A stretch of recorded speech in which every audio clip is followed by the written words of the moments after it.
What's going on, Headliner Nation? Welcome back to the Fantasy Headliners. Kyle here for my wide receiver start and sit episode for week 9 of the NFL season. And as always, we're going to pop up our accuracy report from last week. And here are the numbers for you. Last week, a 66% for wide receivers. Unfortunately, would have liked to be a little bit higher. Again, always shooting for 70%. Just ended up missing on that last week. Some guys having some good weeks that just didn't really anticipate it. Samuel, Hardman, Williams, 3 of those guys right there. But guys I did hit on. Corey Davis, Brandon Ayuk, my Manscaped must start, ended up being a huge hit. And then Marvin Jones for another week. Listed him as a start, and that ended up hitting. So definitely some good options there. But let's roll into week 9. And our first game of the week is one that's in question now, but we still got to talk about it. First up on Thursday Night Football, possibly Green Bay and San Francisco. Now today, San Francisco finding out Kendrick Bourne tests positive for COVID. Shut the facility down. At this point, we don't really know for sure. As we've seen over the last couple of weeks, we've had some scares where guys have tested positive, they've redone the test, and they've come back negative. So we're going to continue to eye that. But I still wanted to talk about the matchup and go through it here in case they do end up playing. But first and foremost, Green Bay. My wide receivers, well, of course, you're going to start Devontae Adams. The dude has just been absolutely terrific for the last couple of weeks, and we're going to continue to run him out there on a weekly basis. Allen Lazard, he's back at practice, but is he going to be in a game this week? Again, with it being a short week on Thursday, probably will end up sitting him this week, I would assume. And by sitting him, I mean the Green Bay Packers, not bringing him out to start. So again, it goes back to MVS. It goes back to Darius Shepard at that point. There just hasn't been enough volume for the wide receivers outside Devontae Adams. Now, when Allen Lazard comes back, I'm going to feel a lot better about maybe starting him as well. But for right now, I'm going to have him listed as a sit because we just don't know what's going to happen with him this week. For San Francisco, right now, we've just got a lot injured, out, doubtful. Obviously, Deebo Samuel's banged up right now. Kendrick Bourne tests positive. Will he end up playing? Don't know. Brandon Ayuk is going to end up being a start for me again this week, just because in the absence of Deebo Samuel this year, he's played really well, and he's been a go-to target in those games. Last week, a really great matchup. This week, matchup isn't nearly as juicy, but still one that he could definitely take advantage of. And one of the reasons why is because with Brandon Ayuk, they've got some things that they can do with him to get him away from Jair Alexander, who's one of the top cornerbacks in the league. Alexander last week, and we'll talk about here in a minute, was on Justin Jefferson. It's not going to be as easy to be on Brandon Ayuk because of where they put him on the field, how they move him around, getting him in and out of the backfield and things like that. So Brandon Ayuk will still be a start for me this week because even if he's the number one option for San Francisco this week, it doesn't necessarily mean Jair Alexander will be on him the entire time. The New York Giants and the Washington football team. Darius Shepard, man, I love, not Darius Shepard, but Darius Slayton. I'm trying to combine Darius Slayton and Sterling Shepard, apparently. Darius Slayton is definitely one of my favorite wide receivers in the league. He was a guy last year I kind of wrote about, and I said, hey, keep an eye on this guy. He was a deep type of breakout for me, similar to James Robinson this year. You're right. James Robinson was one of my breakout candidates this year, a guy to keep an eye on. Darius Slayton was one of those guys last year, so he's got a soft spot in my heart. But the problem is the offensive line in New York is not very good. Weapons continue to be hurt. Daniel Jones hasn't been that good. Washington allows the fewest fantasy points per game to opposing wide receivers. To me, this New York Giants football game, along with the Washington football team, could end up being kind of a sloppy game. Originally, I put like defensive battle in my notebook. Defensive battle is the nice way of saying this could be a sloppy game that could lead to a low-scoring affair. That's what I'm wondering if it ends up happening. So Slayton, Shepard, Tate, Mack, all these guys, they're going to be sits for me this week because I'm just not trusting them going up against Washington that allows the fewest fantasy points per game to opposing wide receivers right now. On the other side, Terry McLaurin, even though he's going up against Bradbury, and even though I don't love the matchup, I'm still going to risk him as a start this week. I'm still going to go ahead and do it, but I'm going to be under the understanding that he's going to be a low-end option. Again, I think there's some things that they can do with Terry McLaurin to maybe get him away from Bradbury every few plays, so at least he can end up having a decent week. Now, if he scores a touchdown, that's great, because that's going to make up the majority of his value. If he doesn't score a touchdown, he's probably going to be really close to 10.5 points. Don't love the matchup, but again, there isn't a whole lot there for them to do. In a game that, could end up being sloppy, a big play from Terry McLaurin, who gets free for one, maybe a slant across the middle. Bradbury gets a little bit of a pick set on him, can't really get around. Terry McLaurin takes off. Something like that could be the difference in the game, and your big playmakers on your team will make those big plays to make the difference. And that's why I've got Terry McLaurin still as a start this week. For Chicago and Tennessee this week, definitely liking Allen Robinson and Darnell Mooney. Why is that? Well, Tennessee does allow the second most fantasy points per game to opposing wide receivers. And Darnell Mooney is a guy who last week we saw some of that big playability out of him. And this week he's going to get a fabulous matchup. And the great thing about Darnell Mooney is that he's never going to see cornerback one coverage, because that's always going to go to Allen Robinson. And not only that, Allen Robinson can beat you in so many ways. You have to give him extra attention. And when that happens, Darnell Mooney is a big play away from making his fantasy day. He was my Manscaped must add on the waiver wire video, and he's going to be a start for me this week as well, because once again, a big game could be incoming for him. Anthony Miller, we've seen his snap percentage climb the last few weeks. I'm not ready to put him in a start position yet for this week. For Tennessee, Corey Davis and A.J. Brown, for me, are both going to be guys with low upside this week, okay? Chicago does very good against the pass, all right? They're bottom 5 in terms of most fantasy points allowed. They're one of the best in the league at stopping the wide receivers right now. So Corey Davis and A.J. Brown, both guys that I'm still going to list as a start, because I don't think Derrick Henry is necessarily going to go out there and just run all over Chicago. I think the one thing Chicago is going to do in their game plan is they're going to understand that their cornerbacks can help take care of wide receivers. Even though they have a really talented wide receiver in A.J. Brown, that if you go up against him one-on-one, he can do a lot of damage. And for Corey Davis, he's a guy that's kind of found his stride now that he doesn't have to be the wide receiver one. So they know that they can keep them limited. So at this point, I believe what Chicago is going to do is commit a lot of resources to Derrick Henry and say, we're going to stop Derrick Henry. You have to beat our cornerbacks. You have to beat our passing game in the air. And that's where we could potentially win this. If we can force Ryan Tannehill to throw the ball a lot, maybe make some mistakes, keep the ball coming back over to the offense. If they're running it with Derrick Henry, they can keep the ball with Tennessee, can keep the ball with themselves more. If they're not throwing it a lot more and they're not really having a whole lot of success, it's going to keep going back over to Chicago. And with Chicago's offense, the best thing you can do is, or the worst thing you can do really if your opponent, is give them more opportunities, because the offense has not been good. But what we've seen over the last few weeks, as the game wears on, the offense gets a little bit better. If you're an Allen Robinson owner, you probably know this. Like maybe you see the first couple of quarters and you're like, A-Rob isn't doing anything. And all of a sudden, boom, third, fourth quarter gets a lot stronger. So if they can keep the ball away from them and stop giving them so many chances, then obviously they're in a much better position to win. So I'm going to list them both as starts, because I think they're going to have to throw the ball to win this week. And if they do, there's going to be enough volume to potentially hit 10 points for both of these guys. Detroit and Minnesota. And yeah, Detroit's going to be missing Kenny Golladay this week, which is awful, not only for them, but for fantasy owners.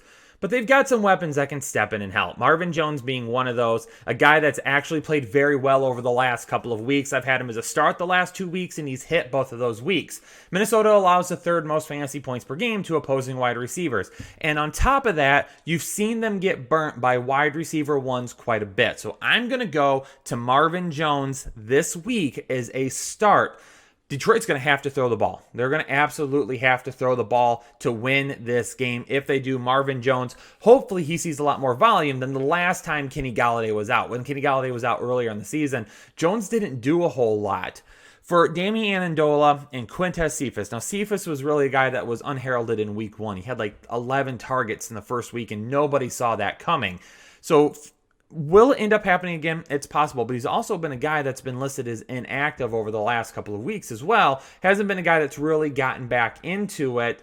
He's probably going to be active again. He's going to be fine this week. But who's going to get the majority of the target? So for me, I'm going for upside this week, and that lies within Marvin Jones. Now, for Minnesota, over on the other side, we are going to go back to Justin Jefferson this week. We had Justin Jefferson listed as a sit last week for good reasons, okay? And let me just make a comment real quick. When I go back and talk about last week where I got something right, I'm not giving the haters what they want. So don't say, hey, don't worry about the haters or anything like that. I don't care about the haters. Screw them. All right. But I want to go back and talk about my thought process and different things to help you understand how I came to a conclusion and why that worked. The same reason I talk about when I miss those as well. So it's not me trying to pump myself out or put the haters in their place. It's me talking through my process with you, which makes you better fantasy football owners.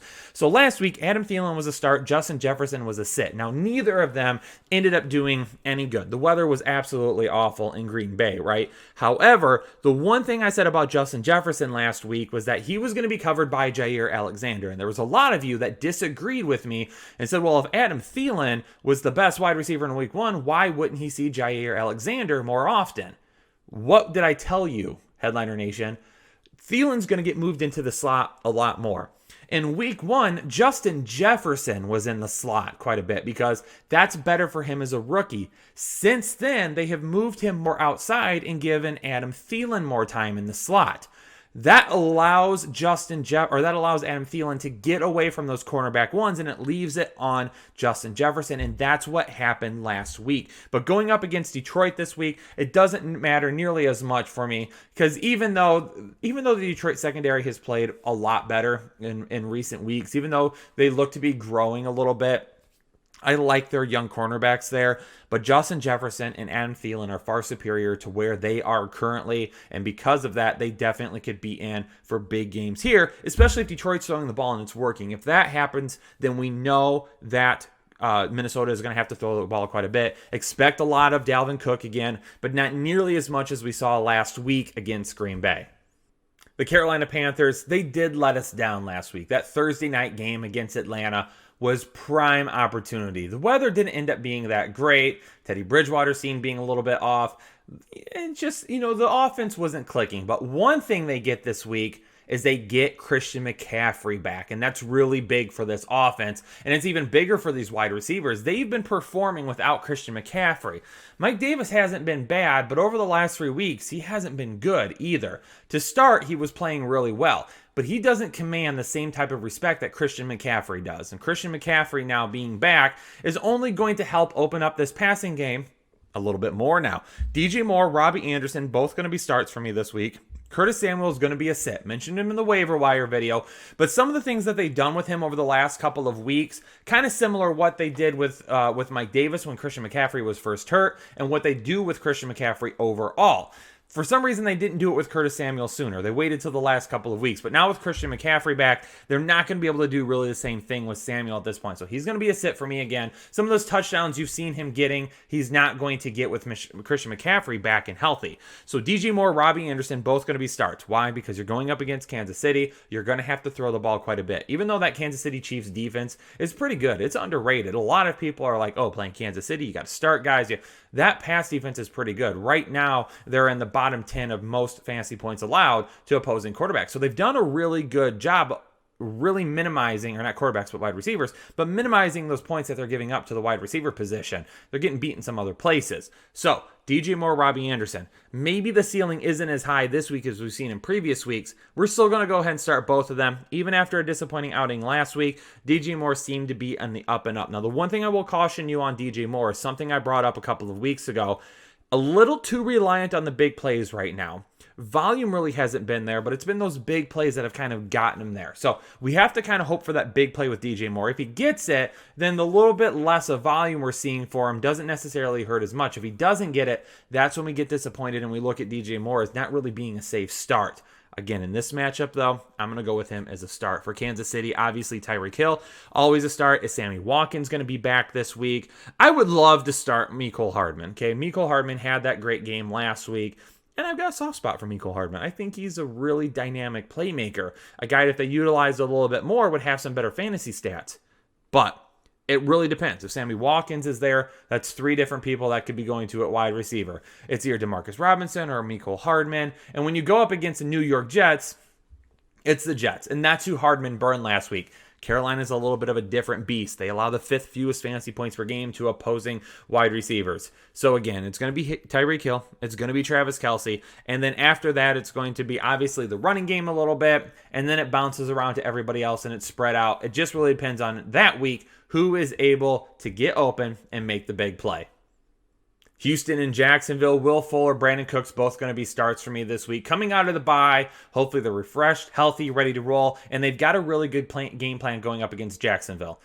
Honestly, that might not matter too much, okay? Because Jacksonville, obviously not a great team. Now they're without Gardner Minshew.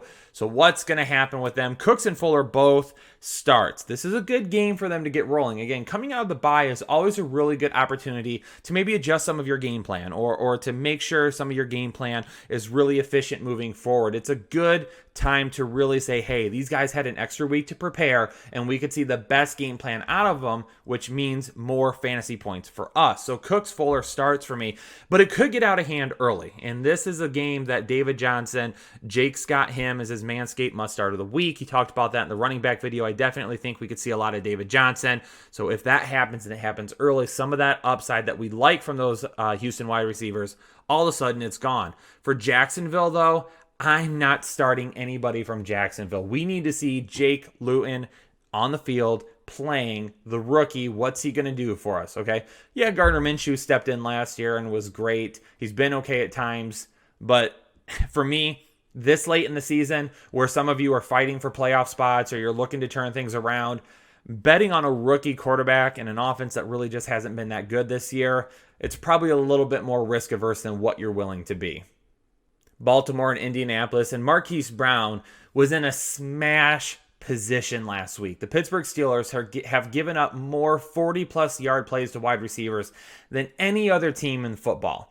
They've given up quite a few fantasy points per game to opposing wide receivers. They've had trouble stopping the big play. And when you think about the big play, you think about Marquise Brown.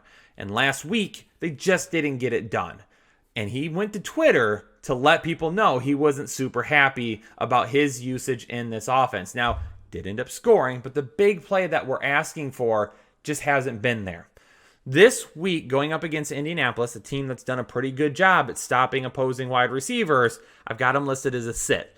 But for Baltimore to win this game, they're going to have to throw it. Indianapolis is going to come ready to play, and this isn't the type of team that Baltimore is just going to be able to run over and win the game. So, because of that, they're going to have to throw it.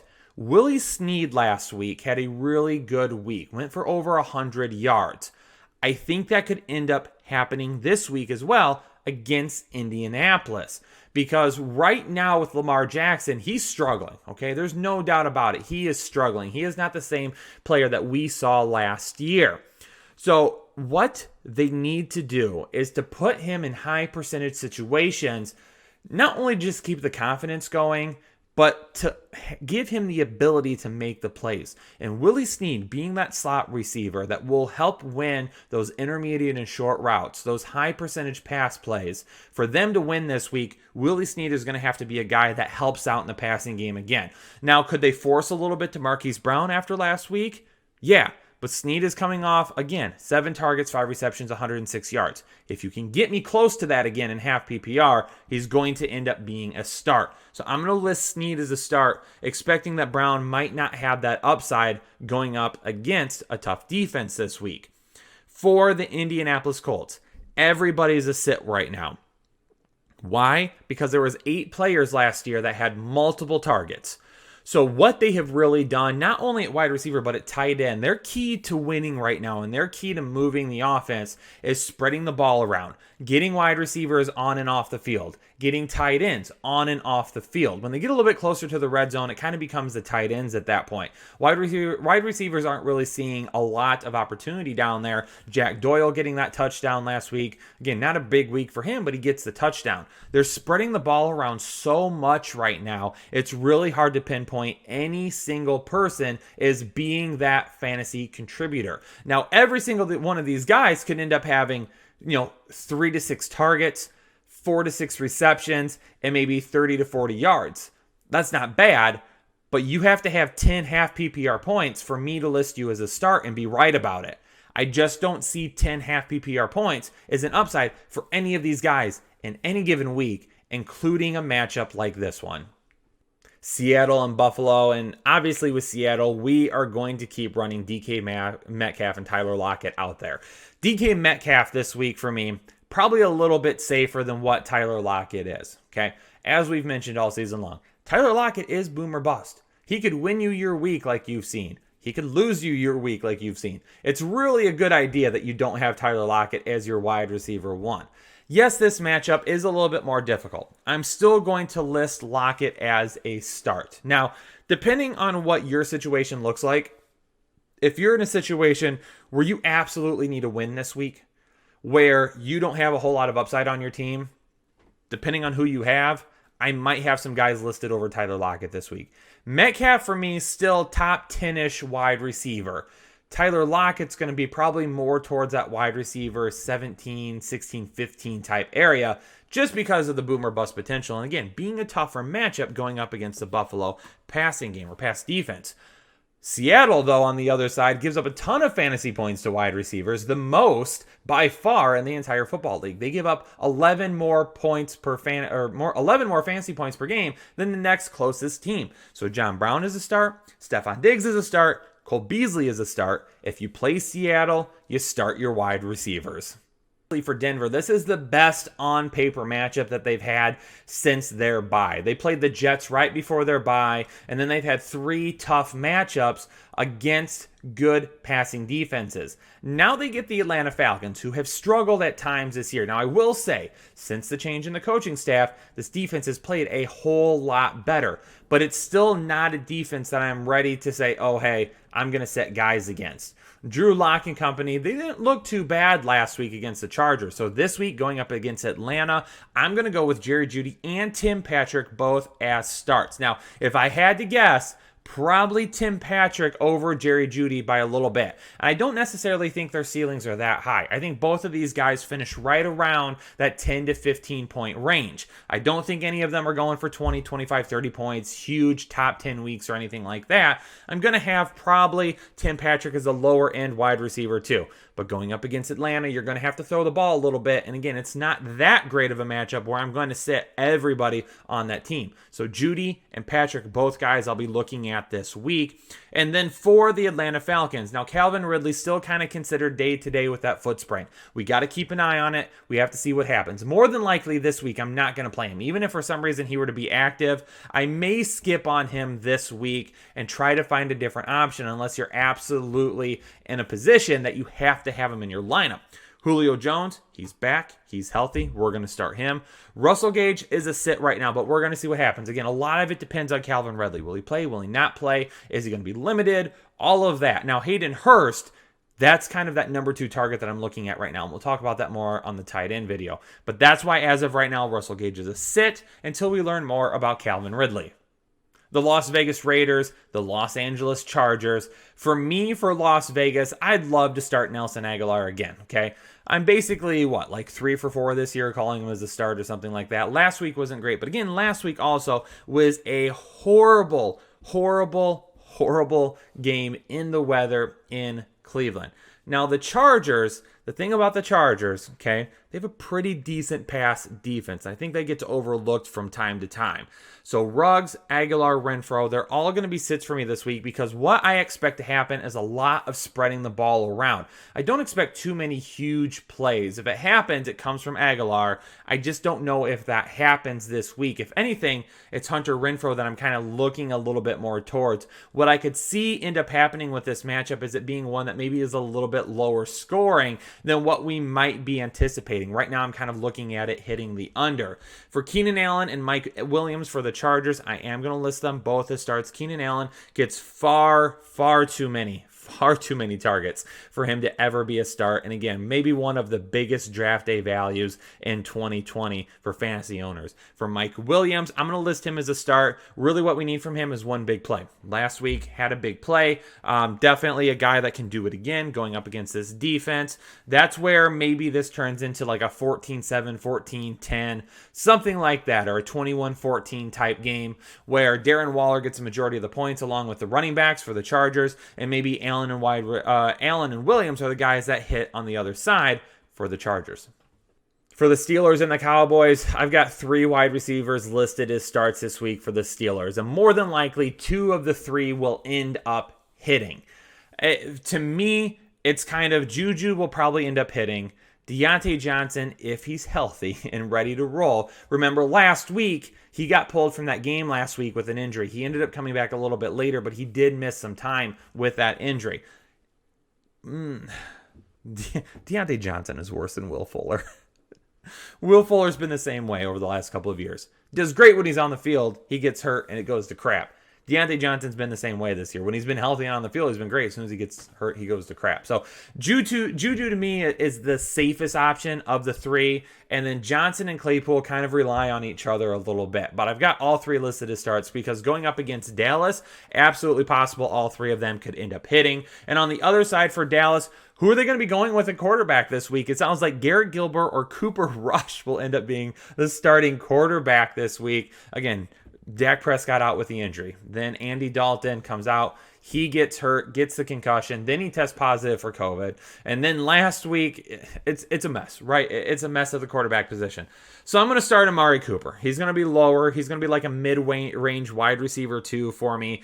Gallup and Lamb. Yeah, Gallup saw a little bit better target percentage last week. Still didn't end up having a great week. But I'm still going to go to Amari Cooper as the wide receiver 1, especially in this matchup. I'm all right with him being a guy that, going up against Pittsburgh, a team, again, that has allowed some big plays to wide receivers, end up being that guy. Now, it didn't get done with Marquise Brown last week. Gallup could end up being a good guy to get it going this week. If it was Dak Prescott, 100%. But it's not. Even if it was Andy Dalton, I would start Michael Gallup. But I don't know what to get out of either of these 2 guys. My thought is maybe they'll just end up targeting Cooper more often than not. Miami and Arizona, and Tua's start last week was a win. Great first week for Tua. However, when you look at the numbers and when you look at the film, he just didn't look great. But that's to be expected, okay? The guy had an injury a year ago that almost cost him his football career. He leaves college, he goes to the NFL, he finally gets his first start, back out on the field. Yeah, it wasn't the greatest. He's going to be just fine, though. But this week he against Arizona. Arizona, pretty decent defense. He looked rusty last week. It looked like it's going to take some time for him to really kind of develop into the quarterback we thought and get back to being that quarterback we thought. It's a tough matchup, though. Devontae Parker scores a touchdown last week, basically the only thing he did. Everybody else, it was up and down, right? Same thing this week. Parker, Williams, Grant. Any one of these guys can end up having a decent game. But none of them I'm really betting on getting to the 10-point mark. If Tua looks better, obviously. If it was an easier matchup, I'd probably go with Parker. But because it's a little bit of a tougher matchup and I need to see some more for Tua, we're going to play it safe this week and we're going to go ahead and list all 3 of them as sits. Larry Fitzgerald, DeAndre Hopkins, Christian Kirk, Andy Isabella, Hopkins, Kirk, they're going to continue to be starts for me. Hopkins, obviously, one of the best wide receivers in the league, and in terms of fantasy, is one of the best wide receivers in the league. And Christian Kirk has been kind of unheralded the last few weeks. People, didn't really think a whole lot of him, and then over the last few weeks, he's a guy that is absolutely delivered for your fantasy teams if you've been playing him, and I expect him to deliver once again this week. Why? Because outside of Larry Fitzgerald, what else do they really have? Chase Edmonds, he's going to run the ball an awful lot. But again, he might not get as many targets as what he would have. Maybe he's not included in the passing game as really what he would have if they were shuffling Kenyon Drake on and off the field. So maybe that's just a few more targets that can go towards Christian Kirk. Sunday night football, New Orleans and Tampa Bay. And New Orleans is a mess at wide receiver. I mean, you can see it right there. We'll come back to this later in the week. There's really nothing that I can tell you right now about these wide receivers because it all depends. Is Michael Thomas finally going to be back? Is Emmanuel Sanders finally going to be back? If Traquan Smith is going to have to be the wide receiver 1, is he going to be able to get that done? Right now, there's nothing I can say other than we have to monitor the wide receivers throughout the rest of the week. I know that's not great information, but Michael Thomas apparently is going to play every single week, and then all of a sudden, Thursday night, Friday gets here, and they're like, nope, Michael Thomas out again. Well, you're not doing us a whole lot of good. When are we going to get you back on the field? I don't know. So we got to continue to monitor that. For Tampa Bay, we're going to go with Mike Evans and Antonio Brown this week. Mike Evans is going to be a start for me whenever Godwin is out. If Godwin is not playing, Mike Evans will be a start, okay? Antonio Brown, let's fire him up. Let's roll with it. Maybe his ceiling isn't that high this week, but it's not that bad of a matchup. Okay, New Orleans does tend to give up some bigger plays to wide receivers. Antonio Brown definitely could be a guy. He already has a little bit of a rapport with Tom Brady. They've worked out together. They've played together, even though it was a short stint. He's going to want to feed Antonio Brown the ball, and I bet Antonio Brown definitely could be a guy that hits those 10 fantasy points this week. So him and Evans will be starts for me for Tampa Bay. Maybe in the past we'd be excited for Monday Night Football if it was New England and the Jets, but it's 2020, and we're not excited at all. I mean, honestly, okay. No offense, New England. You don't deserve a Monday night game right now. I really wish there was a better option for us to watch on Monday night, but we're going to get stuck with the Patriots and the Jets. And for the Patriots, I've got everyone as a sit right now. Isaiah Ford, I'm a little bit excited for Isaiah Ford, but not right away. Not right away. He's a sit. N'Keal Harry's still injured at this point. We can't really trust any of these guys, even going up against New York. And for the Jets, it's basically the same thing. When is Crowder going to be back? When is Perryman going to be back? Denzel Mims, he's going to have a tough matchup if he has to be the wide receiver one. If Crowder were to play, Crowder's going to end up being a start for me. But will he play this week? There's a lot of things still up in the air. I know with this matchup, it's going to be a sloppy matchup. It's going to be a matchup where at the end of the week, we're really unimpressed with that. There's going to be at least one guy that if he's healthy, we're going to play. That's Crowder. But again, we're going to have to monitor it through the rest of the week and see what ends up happening. There you have it, Headliner Nation. My start and sits for week 9 of the NFL season. Like the video. If you appreciate the content and you're liking the content, hit that like button for us. We always appreciate that. If you got questions about a wide receiver, leave them down in the comments below. And as always, if you're new to the Fantasy Headliners, over 111,000 subscribers now. Hit that subscribe button, become a part of Headliner Nation today. Everybody stay safe, stay healthy, and I'll catch you on the next episode of the Fantasy Headliners.